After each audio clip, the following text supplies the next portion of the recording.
Vijayawada university మంచి భవిష్యత్తు కోసం తెలుగు విద్యార్థులు ఇష్టపడే university. Call 9059052378 9059052379. Hi guys, welcome to I dream. నేను మీ చాణక్య. మరి ఈ శుక్రవారం రిలీజ్ అయిన మూవీస్లో మరి ఒకటి బాపు, మరొకటి రామం రాఘవం. మరి బాపు మూవీ రివ్యూ అనేది కూడా మన ఛానల్లో ఆల్రెడీ ఉంది. మరి శ్రీనివాస్ గారు కూడా ఇచ్చారు. మరి ఇంకొక మూవీ రామం రాఘవం. మరి రామం రాఘవం మెయిన్ లీడ్గా యాక్ట్ చేసిన ధనరాజ్ అండ్ అలాగే సముద్రకని గారు. మరి వీళ్ళిద్దరూ కలిసి యాక్ట్ చేసిన ఈ మూవీ అనేది ఈ వారం రిలీజ్ అయ్యి ప్రేక్షకుల్ని ఎలా ఎంటర్టైన్ చేస్తుంది, ఈ మూవీకి సంబంధించిన రివ్యూ అనేది కూడా ఇవ్వడానికి మనతో పాటు కూడా ఉన్నారు ఫిలిం క్రిటిక్ శ్రీనివాస్ గారు. మరి సార్ని అడిగి తెలుసుకుందాం. Hi sir. హాయ్. రామం రాఘవం చాలా రోజుల నుంచి ఈ మూవీ రిలీజ్ అవుతుంది, సో వస్తుంది అని కూడా మనం వింటూ ఉన్నాము.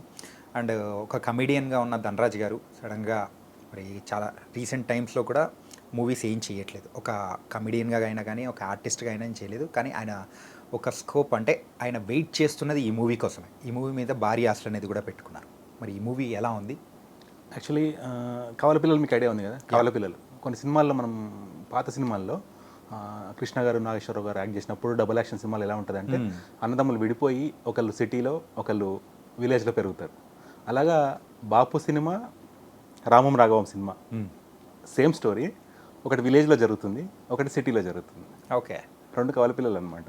అయితే తీయడం ప్రజెంటేషన్గా, విజువల్ ప్రజెంటేషన్గా, నెరేటివ్ పరంగా, క్యారెక్టరేషన్స్ పోర్ట్రేల్ పరంగా ఆ పెయిన్ని మనకు కన్వే చేసిన విధంగా బాపు స్టాండ్స్ హై దాన్ రామం రాఘవం. అంటే రెండు ఒకేసారి రాకపోయి ఉంటే ఈ కంపారిజన్ వచ్చేది కాదు. ఓకే, వాళ్ళ బ్యాడ్ లక్ రెండు ఒకేసారి వచ్చినాయి. దానివల్ల ఎక్కువ ఎడ్జ్ తీసుకునేది మాత్రం బాపు సినిమానే. రామం రాఘవంలో సముద్రకని గారు ఉన్నారు కాబట్టి ఆయన he's a good performer, he's a good director.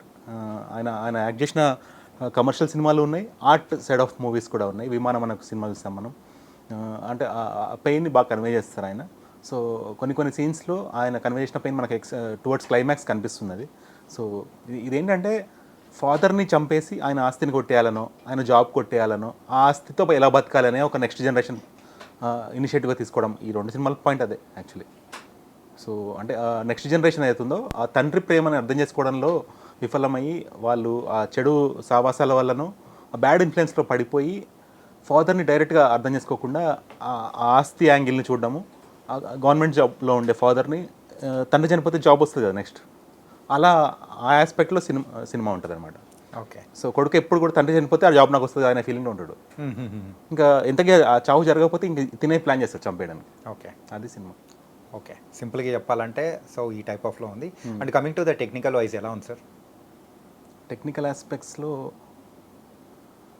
Samuthirakani acting బాగుంది. తన హీరోకి ఒక ఫ్రెండ్ ఉంటాడు లారీ డ్రైవర్గా, తన యాక్టింగ్ కూడా బాగుంది. అంతే.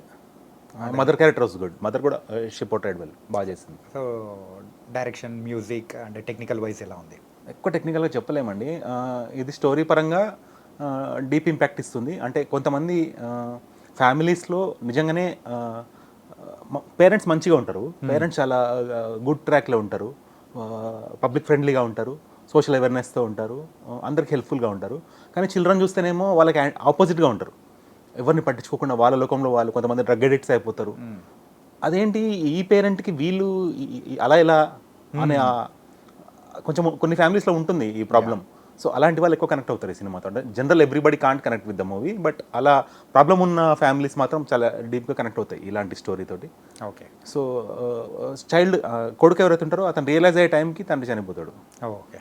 So sad story, it's a sad story. So movie అయితే కంప్లీట్లీ ఒక ఫాదర్ అండ్ సన్ మధ్యలో ఉండే ఒక ఎమోషనల్ డ్రైవ్ అనేది కూడా చెప్పుకోవచ్చు అనమాట. ఎమోషనల్ డ్రైవ్ కంటే ఆ అబ్బాయి ఏమో తండ్రి చావు కోరుకుంటూ ఉంటాడు, తండ్రి కొడుకు బాగా కోరుకుంటూ ఉంటాడు. వాళ్ళిద్దరి మధ్యలో ఉండే డిఫరెన్స్ ఆఫ్ థాట్ ప్రాసెస్ని సినిమాలో చూపించారు. అండ్ ఫైనల్గా అయితే ఈ రామం రాఘవంలో రామం ఎంటర్టైన్ చేయించాడేమో కానీ రాఘవం మాత్రం అంతగా ఆకట్టుకోలేకపోయాడేమో అనిపిస్తుంది. రామంగా తండ్రి గుడ్ పర్సన్, ఎక్కడ కూడా లంచాలు తీసుకోడు. అంటే అతనికి చాలా ఆపర్చునిటీస్ వస్తాయి, అతను లంచాలు తీసుకోకుండా నిజాయితీగా బతుకుతూ ఉంటాడు. అదే కొడుక్కి ప్రాబ్లంగా కనిపిస్తూ ఉంటుంది. నా తండ్రి లంచాలు తీసుకోవడం, కో ఎంప్లాయీస్ ఉంటారు కదా, ఆయనతో పాటు పనిచేసే ఎంప్లాయీస్ అందరూ మంచి కార్లు, మంచిగా లగ్జరీగా బతుకుతుంటే నేను లంచాలు తీసుకోకుండా నిజాయితీపరుడుగా 25 years నుంచి లంచాలు తీసుకోవడం అనే పేరు మాత్రం ఉంది, కానీ ఆ లగ్జరీ లైఫ్ ఎంజాయ్ చేయలేకపోతున్నాం అనే ఒక ఫ్రస్ట్రేషన్లో కొడుకుంటాడు. అలా చాలామంది ఉన్నారేమో, we don't know. And it was nice sir. And Ramam Raghavam movie గురించి చాలా చక్కగా వివరించారు. So thank you so much.